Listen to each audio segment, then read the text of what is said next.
and welcome to the Atheist Experience.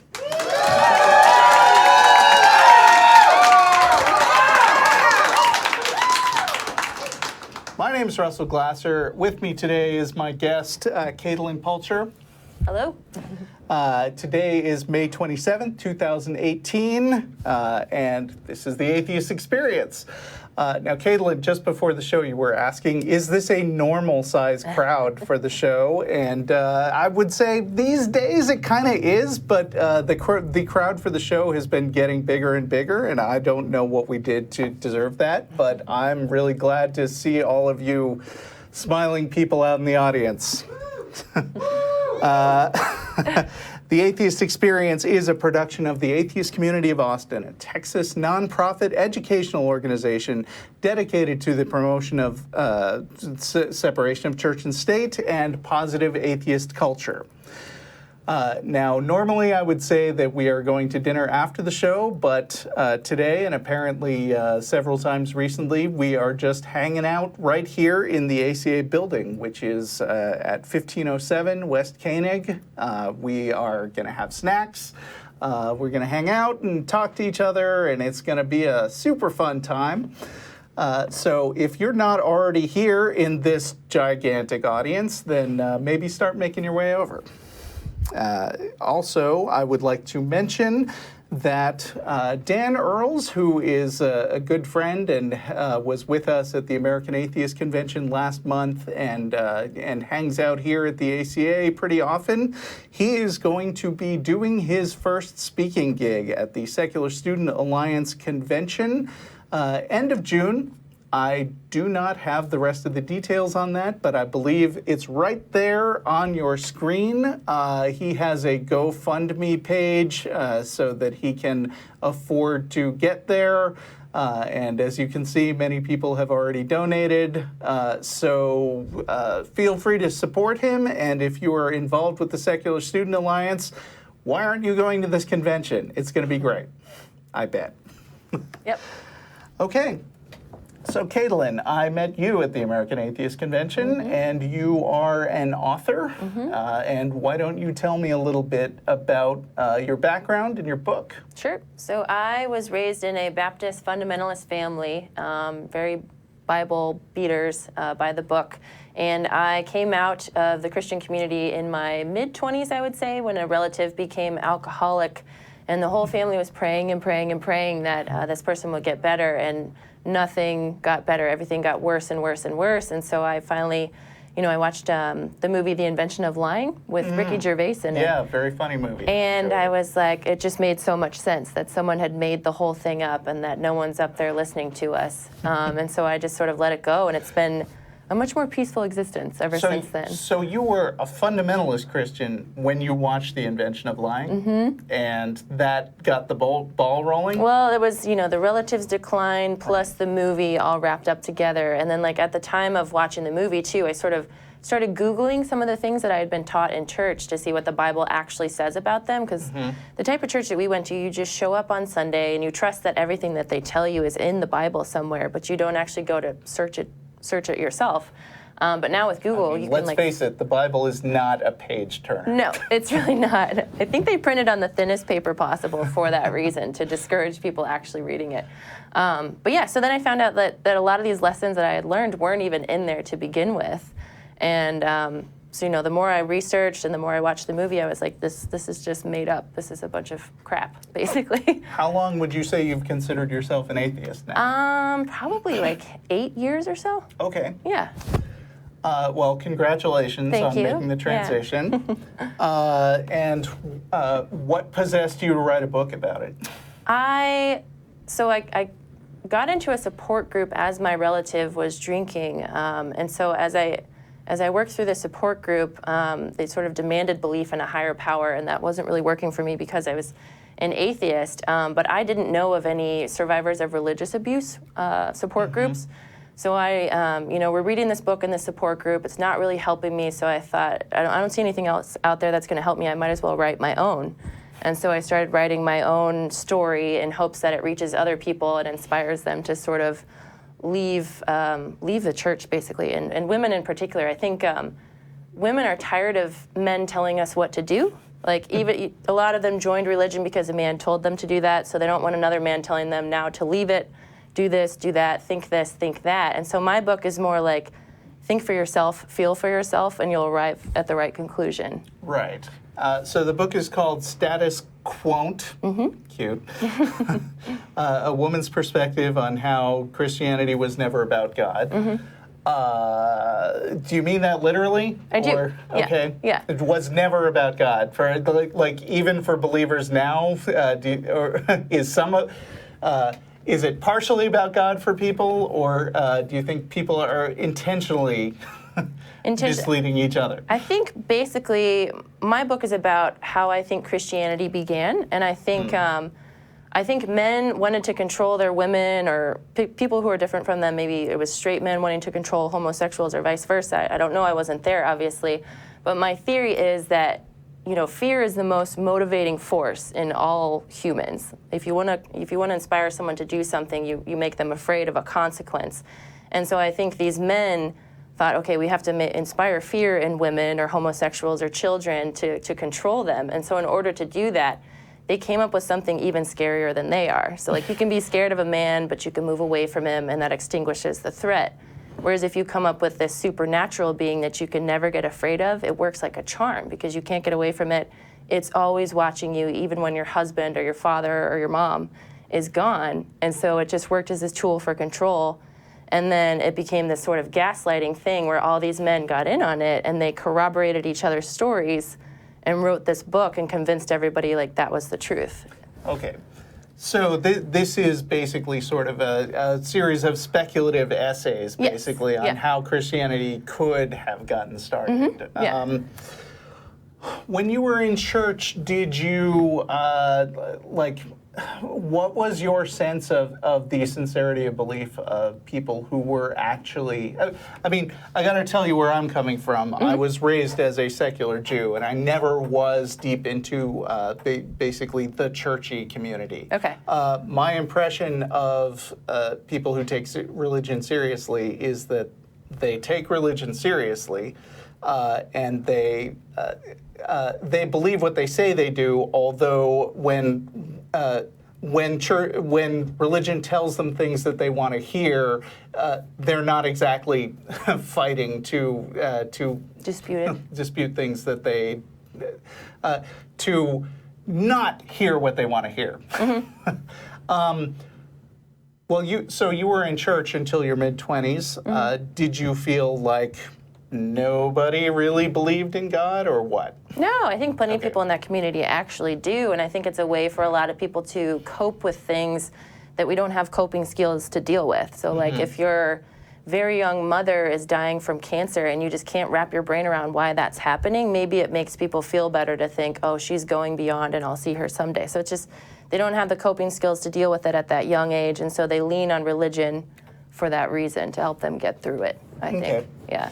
What about people who come to Christianity when they're older?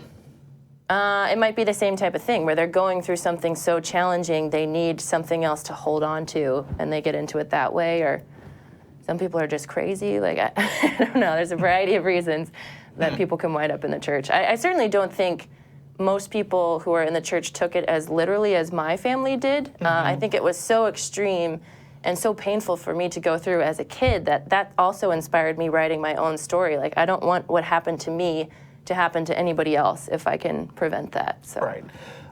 Can you give me an example of the kind of personal story that we'd find in this book? Sure. Like something specific that you went through while you were deep in the church stuff. So, I went to church at my earliest memories, probably 4 or 5 years old, and I remember being 5 years old and we were told to pray the salvation prayer.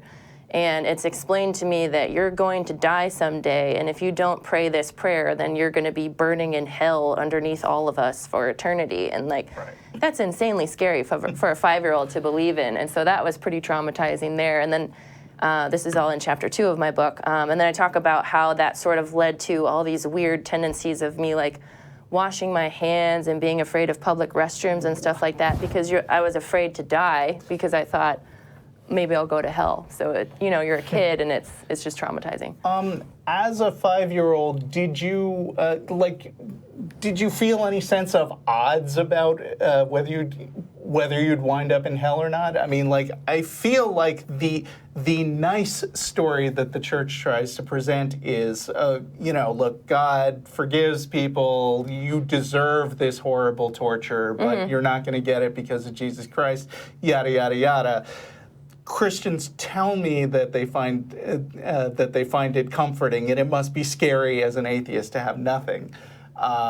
It sounds like you were, even having been raised in the church your whole life, legitimately scared of winding up in hell yourself. It created anxiety. It had the reverse effect for me, and I think it has for my family, because at 5 years old, I would not have been thinking about, I'm going to die someday. What happens to me next? There was no context for this discussion. It just came up because it came up in church that Sunday.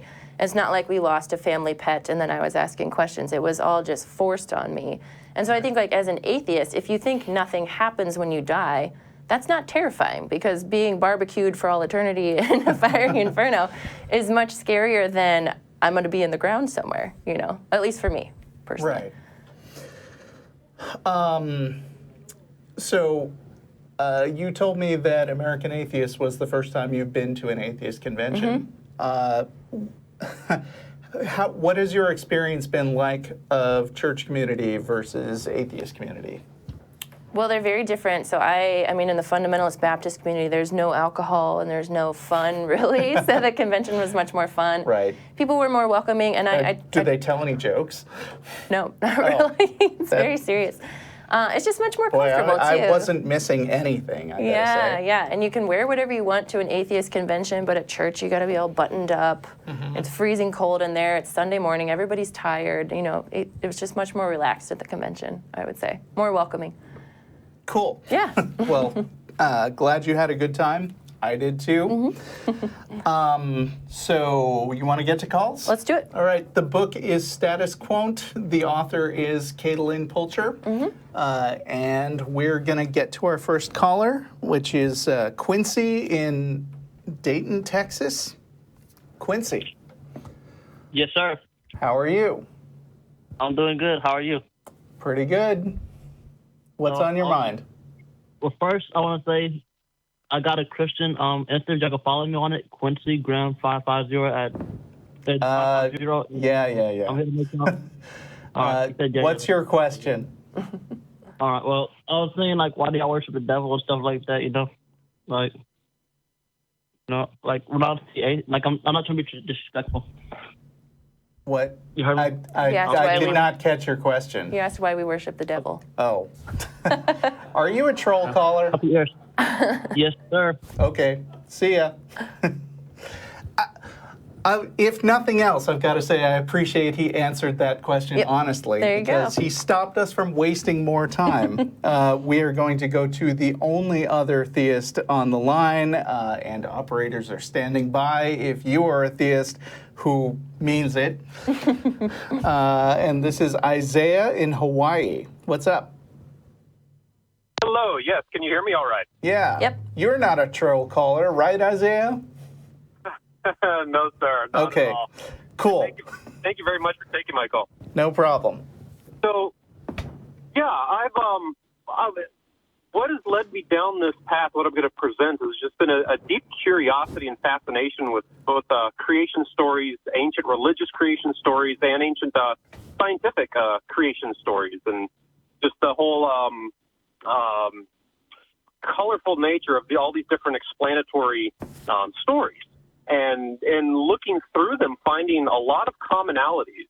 And what this has developed along with is working on a cosmology based on God. And I'll get to what I mean by God, that has predictive power. It has measurable predictions on what we find as the phenomenon in the universe. Well, can you? I'm sure you have a lot of build-up, but I'm really interested in these measurable predictions first. Can you give me an example? Sure. I got to start first with what I'm calling God, because all of it unfolds from there. Can you humor me and do the prediction first, and then then circle back to the other stuff? Sure, absolutely. So one of them would be a constant expansive influence on the universe. Another would be the anatomy and behavior of atoms. And with further detail of the model, to me, it even predicts the structure and order of DNA. I question your assumption that any of those are predicted in creation myths, but I'm going to go ahead and let you go back to what you wanted to talk about. Yeah. So, again, going back to before the beginning, as both scientists and religious love to do, so this is a consideration of an infinite singularity, a unified state that is spatially infinite, okay? Throughout ancient religions, I found it described not necessarily as God, but a pre-existent unified substance often described as water. Like for Greeks, it was chaos. It was an undifferentiated unified substance. It wasn't an arising or falling of forms like we use chaos now. For the Egyptians, it was Nun, this watery substance that was pervaded the universe before the gods arose and all that stuff. Let me interrupt you. I'd like to know what you're trying to support here. Is it some form of Christianity or some kind of vague general, like deism or something? Well, specifically, I believe it would be categorized as panentheism, where the divine is with. Okay, so you're not a Christian. Yeah. So, not technically, no. I found many dovetails in. Yeah, I found many dovetails with what I've researched out in the Christian mythos, and I've even found that, of course, I'm sure as many of your researchers had in previous incarnations of religion. But let's say you don't believe that the Bible is literally true. You don't believe that the Quran is literally true. You don't tie anything down to a specific mythology. You just find them useful as a framework. Is that what you're saying? I find similarities and looking at the Bible in researching it as a collection and kind of an amalgamation of previous similar mythos. Okay. And looking but you do think of the Bible. You do think of the Bible as a bunch of myths, and not necessarily as there was literally a great flood that filled up the entire world, etc. Correct. I have an explanation for that, but that's. Okay. That takes some explaining, which I'm not going to get into. But anyway, looking at all these myths, especially the Bible, as kind of an example of a telephone game where things get changed over time as they get retold and simplified, and then changed for people's agendas and things like that. But do you think that does that mean that you think that if we had the unadulterated original first edition Bible and we read what it said that hadn't been corrupted by the telephone game, it would have said stuff that was completely accurate? No, I think the stories that were handed down that got compiled as the Bible were already a result of the telephone game. Like the Council of Nicaea ended abridged what was considered, But where do you think the stories originally? Where do you think the stories originally came from? Like the telephone game. In the telephone game, somebody is still the first guy to say something. Yes. And what do you think? I think that is. Okay, I'll get to that part then. I think what I want to eventually share with you was known by humanity before. I don't think I've discovered anything new as this cosmological logic of how things come to be. That it was known before and got codified. Known by who? Stories of gods and ancient man, even civilizations that were prior to this one that we have just the barest remnants of. So ancient man knew more then than we do now? Is that your point? Yes, in a way, not in specific, but what not like made you conclude that? When you reviewed the entire history of humanity, what made you come to the decision? And I'm sorry to keep cutting you off, but I'm not sure how long you expect to take to lay out this whole argument, and I'm just interested in your underlying point. How did you decide, looking at the whole history of humanity, that people started out knowing a whole lot of stuff and then gradually forgot things and got dumber and dumber? Is that what you're saying? Well, for various reasons, for control reasons, and like your other guest said, for installing fear and control in the populace rather than personal knowledge and freedom. Well, that's not the question. I mean, that is your diagnosis of the situation, but my question is, how did you determine this? Okay, so... It sounds like a theory like mine is. Right. Maybe. Well, is it a theory of yours like mine? It sounds like a conjecture. I wouldn't call it a theory. Yeah. Well, it's actually, my in the scientific sense, my theory is geometrically predictive on the phenomenons in the universe. And what I found in that geometry and how these pieces relate to each other, I've been able to find a subjective story that is echoed and has so many similarities and corroborations throughout not only modern religion but ancient religion. It was just started when I discovered this fundamental pattern. It just was staring at me in the face from all these different ways, like looking through a glass darkly. There's a vague shape there, and it is a reoccurring shape. Do you have an example of a thing that people used to know and have mostly forgotten?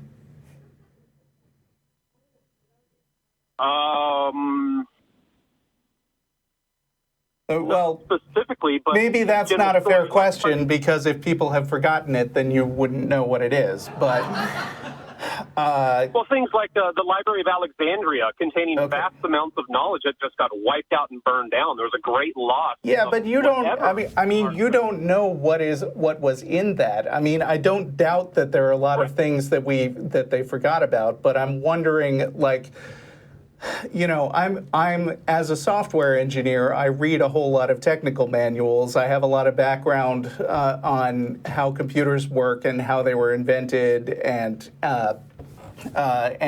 basic trade knowledge. Katilyn, I'm allowed to say what your job is, just not where you work, right? Yes. You work as an analyst, right? Yep. For stocks, basically, or an analyst for companies.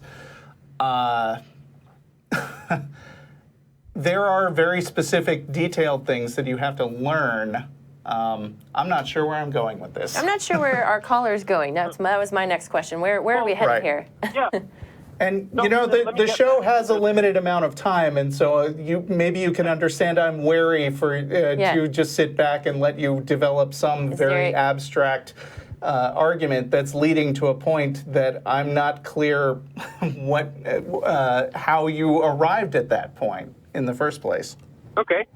Well, let me just give you the first prediction of this logic of this working model that I believe I've rediscovered. So, again, starting with an undifferentiated substance that's infinite, it has very specific relationships with its own substance. And this is it describes the same motion as the Big Bang, but instead of a finite or infinitesimal singularity, we're dealing with an infinite singularity. So this would be what I would call God. It is omnipresent. It is almighty in that it is absolute pure substance, pure matter. And not to say that it doesn't have a subjective spirit or mind, if you will, but like with the knowledge of anatomy, I could say with any human up to 99% surety how they are organized, but I can't really say anything about their subjective nature unless they introduce themselves to me. So I'm not going to go on the subjective nature of God. Again, the objective nature of... I got to be honest with you, Michael. That sounded like a whole bunch of word salad to me. I mean... Okay. Well, let me just get to this one single point of this model. This infinite singularity has specific relationships with itself, and in quantizing an infinite that already sounds like more word salad. Something has a bunch of relationships with itself. I mean, When you say that you're going to make scientific predictions about something, I mean, a lot of times the scientific predictions take the form of things like, if you do this specific thing, then based on this information, some measurable effect will occur. You quantify it, and then you are able to repeat that example over and over again. Do you have anything like that? Or do you just have it? So I predict that something will have a whole bunch of relationships with itself. No, it only has 3 spatial relationships with itself. Okay. And when this thing unfolds, it unfolds a metaverse in an equal-sized sphere pack, because they're all the same quantized expression or voided expression of the original one thing. Interestingly, a equal-sized sphere pack, each sphere takes up What the hell is a sphere pack? 74.05. What do you do with all of this knowledge? Are you using a formula to predict the answers to your questions from us? Yeah, and also I want to know, like, have you predicted anything? Have you predicted anything that we didn't already know? Well, like has your research led to any particular experiments where you were able to say in advance, nobody has ever done this before, but I predict this is going to be the outcome, and then you did the experiment and it happened the way you predicted? Because that's what a prediction is normally. Right. Well, this again, it's a geometric model that has specific spatial predictions on the not only the expansive constant of our universe. So let me get to the single point real quick. What experiments did you do on the expansive constant of our universe? Let's hear the single point. What do we think the point is? Go ahead, Isaiah. Okay. Well, what I'm finding geometrically is lining up with things science has already found. Like what? It gives a like the expansive constant of the universe, dark energy. So can you give me a number on one of these constants? Yes. So this is if your listeners will look this one up, it's called the Kepler conjecture. It was done by a number of mathematicians who calculated. It's also called the cannonball problem. How much space equal-sized spheres take up versus the space in between the spheres. Well, and this is in relation to a metaverse. That sounds like a prediction of math, not science. Do you know the difference? Okay. I mean... Yeah. Okay, then it's a mathematical prediction. And what it predicts in an infinite sphere stack, the expansive constant is the same on every single universe. Okay, and this was predicted where? In the Bible? No. Okay, no. Where? In a geometric mathematical model. Which came from religion somehow. No. No? I'm not arguing from any textbook or anything. This is I'm lost. It's a pure geometric model. Which you developed? Yes. Based on what? Based on a lot of research, based on geometry, based on mathematical measurements. Uh-huh. So again, and this is as opposed to the many worlds metaverse theory that based on this infinite unified substance. You're losing me, man. The universe has. Okay. Let me get back to one last point, and then I'll sign off. This infinite singularity is around itself equally in all directions, exists as a field throughout itself, and at the center of itself everywhere. And this creates a void space universe by cavitation. If you want to use the word quantum fluctuation from science, that works too. Anyway, it makes a finite spherical space with a field in between it and the central. I'm sorry. Point. I think I've given you enough of a chance. Yep. Nobody's following. Okay, well. See you later. Okay. We're all a bunch of triangles, and God is water and everything. That's what I got out of that. I was hoping this would have anything to do with defending religion, but it didn't seem like it. Yeah. Roland in Lithuania. Yes, hello. Hello. I'm not sure if there's a lag, but I hope that's not a problem. Well, Lithuania is a long way away. There might be. Yes, okay. Yeah, a bit uncomfortable talking right now. I think, first time calling into a show like that. So It's okay. You can't be worse than the last guy. Okay, yeah, good point. Thank you. So, yeah, thanks for having me. I want to talk about kind of improving the communication of people in general and atheists specifically. Mm-hmm. And the reason for that is essentially, well, we could divide atheists into two groups. So those who are just atheists and don't even care about that, right? They don't have a belief in a deity, but they don't maybe even talk about that. And then the other the other atheists who do care about this and, well, in some way relate to religion, right? They speak about it. They maybe have discussions, maybe debates, and in most cases, I think they also have some other valuable points to make, not just about religion, but about society in general. And I guess most people on your show are, or maybe all people on your show are in that category too. Well, like, if we didn't want to talk about religion, we wouldn't be on this show. Yeah, I guess, but yeah, I mean, also wanting some kind of social change. Yes. So I have maybe like 12 years of experience being an atheist. Before that, I was just not acknowledging that for myself, not realizing that. And after reading Carl Sagan's Demon Haunted World, I kind of just, okay, well, yeah, I am an atheist. And I just realized that. And later on, I've joined on Facebook a Lithuanian atheist group, and later became one of the admins.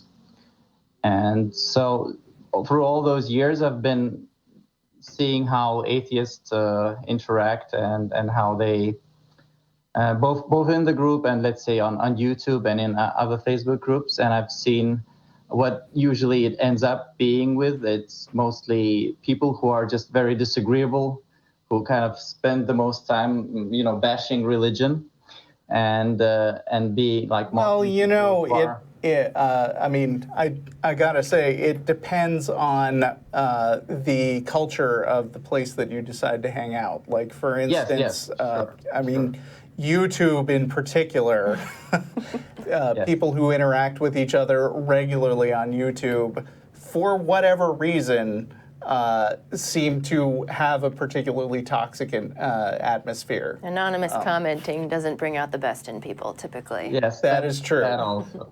And yes. I say that at great risk because our biggest base of viewership is here on YouTube. Subscribe today and like the show. Yes.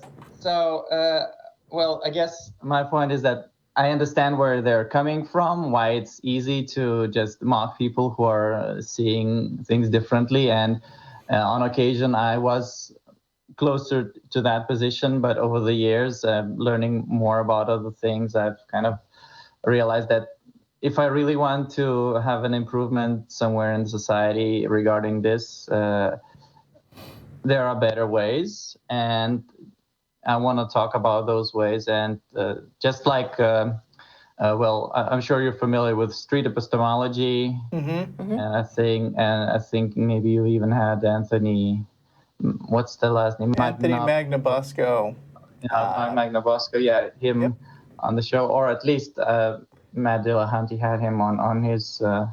Anthony was also on the Nonprofits a few weeks ago, which, So this is the one approach, right? So rather than debating people, you're just asking them, how do they come to the point of believing a particular thing, right? And it's probably much less likely to provoke people into certain kind of antagonistic positions.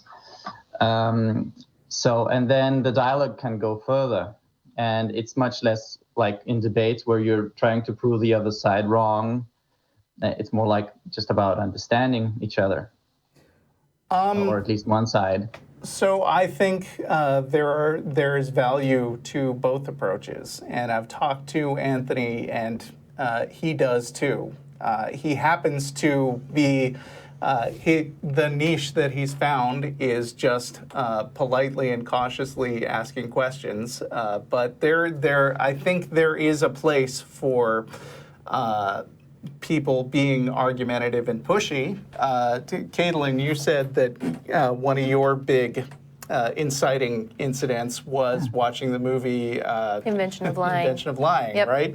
Which is kind of I mean, it's a funny movie and a nice movie, and Ricky Gervais plays a very sweet character, but it is definitely very critical and mocking. It's a mockery of religion, Christianity. Yeah, I think there's different strokes for different folks. Like, we can empathize with your approach that it would work for a certain type of person, but there's so many different types of people in the world, and there's so many different types of atheists as well, that we can all sort of use our own approach to reach different people, I think. So Sure. I hear your point, but I think we don't want to make a new religion like this is the only way to communicate with people. That's just a new religion, you know? I was not implying that. I do understand that, you know, at least if a person is not capable of doing anything else but what they're already doing, I guess they'll just continue doing that. It's more about raising the awareness of other alternatives, other possibilities, and then trying to convince them, let's say even through a kind of a argument and debate, that there is value in those other things besides what they're already doing. And what I would like to stress psychology knowledge as kind of a general background to that, and specifically empathy. And when I say empathy, I need to be specific, because even on Wikipedia, if you go to empathy description, there's like 5 or 6 distinct either aspects or even types of empathy. So the word it got used in many different ways in different contexts. So people mean different things. And for example, if we take Paul Bloom's book Against Empathy, he's also talking about specific things, which I would say probably is closer to what's referred to as sympathy. Yeah, but I think maybe I can help you make your point a little bit, which is that there are more effective and less effective ways of communicating with people, and I think that what some atheists in various walks of life don't appreciate enough is that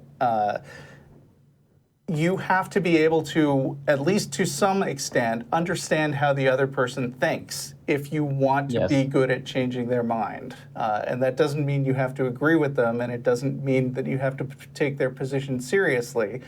But you do have to talk about things in a way that they understand, and not just jump in their face and say a bunch of stuff about, like, oh, well, you just want to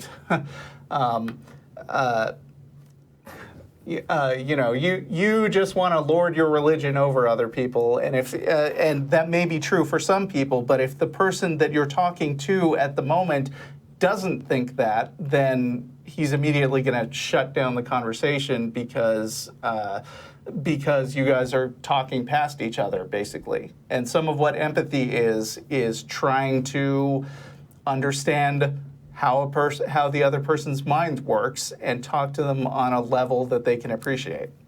Exactly. Yeah. Yes. And there's probably a lot of stuff on that topic. In general, I would like to refer to maybe 1 or 2 specific things. I'm wondering if you're familiar with the nonviolent communication as one approach to empathy. Yep. Mm-hmm. Yeah, you're familiar. Great. Yeah. So I think understanding psychology in general already helps, in many ways, because then when you understand people's emotions and all that. But what nonviolent communication contributes is this distinction between needs and the strategies that we use to meet the needs.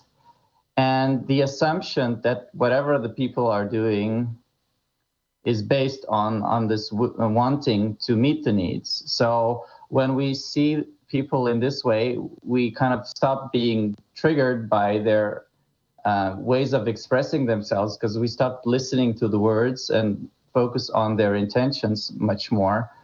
And I think that can resolve most of the conflict internally for us, because we are no longer viewing others as, wrong or even, manipulative and deceptive and all that. We just see, okay, they're trying to reach something, and then we just focus on that. And then it's no longer even as important, or what are they meaning, and why are they saying those specific things in terms of reasoning, like what are their reasons to make that specific argument. Well, maybe I'm not putting it right. I mean, I'm talking about the rationale. I think there's a lot of validity to what you're saying. Although one of the things I would caution is that it is possible that some people actually have bad intentions, and I think it's a good idea to approach a conversation as if the person is sincere and no, I'm not saying that not out to get you. But sorry, maybe I was not clear with that, and sorry for interrupting you. They could be manipulative in a sense, but if I see that, okay, this is a manipulation that I need to dodge or something like that, then I'm still seeing them as an enemy. And that might make it harder for me, rather than I would just say, okay, well, they're trying to get something. I don't need to get involved into that, but I can still explore their intentions and keep asking about intentions rather than focus on the topic that they want to talk about. So figuring out why do they want to talk about this in the first place, and why is it important to them? Yep. Well, It takes all kinds of conversations. Yep. You got anything to add? No, I guess I would say too, like sometimes shock value does work. Because like think of, so like when I was a kid, we were with my family all the time. My parents didn't really have friends. We never saw my aunts and uncles or anything. So I think if I had an aunt, I have an aunt who's an atheist, and if she had been around and just screamed in my parents' face and called the stuff bullshit, like if I saw that as a kid, that would have been very impactful.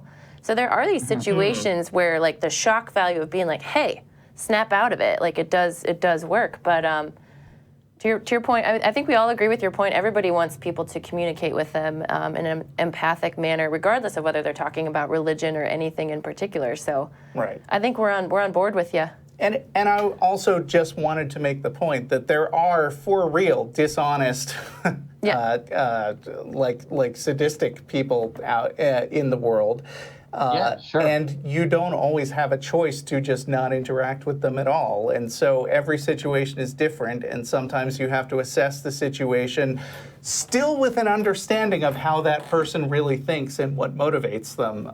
But sometimes just chatting with them politely isn't enough to advance your position. So it really depends. Well, I wouldn't say that NVC is about politeness. It's about much more about honesty, in fact. Yeah. So, I wasn't expecting the conversation to go this way exactly. So I'm just thinking what I want to add here is I think there's a big potential in terms of social change if many more atheists would figure out this part, because then we would save a lot of time, which I think is oftentimes wasted for those fruitless conversations or debates or arguing, both on YouTube comments and Facebook groups, which is, one example would be, a lot of easy ways to trigger atheists into some kind of, spending a lot of time to make arguments in Facebook groups. Like you just post one thing and then 100 atheists answer, and then the original poster doesn't even make a new comment, and it seems like Roland, very easy you've made some good points, and I appreciate your call, and I think we need to move on to other callers now. So thanks for calling. Yeah, thank you. Thank you. Bye. All right, Michael in California. Hello? Hello. Hi. Yeah, hi. My name is Michael. I'm calling from California. How are you guys doing? I'm good. How are Good. you? Good, great. I got to know your show through my ex-wife. Mm-hmm. She is an atheist. I'm a believer. I was born and I was raised Orthodox Christian. I was not born in this country. I was born in a different country back in the Middle East. Mm-hmm. So I'm sorry, my English is not as good as you, is not as any of the other callers. So, I'm just trying to be I as can clear as understand We you, so understand don't you. worry. And great. And if I'm not clear for any reason, like you can tell me and I can repeat this. The discussion, I go in discussion with my ex-wife about atheism or the Bible most of the time. She listened to your show too a lot. What I wanted to know, because when I listen to your show, I find myself going in a circle. I understand that it's a great option, and chance that the people can call and you give them the option to, talk about Christianity while you guys are an atheist.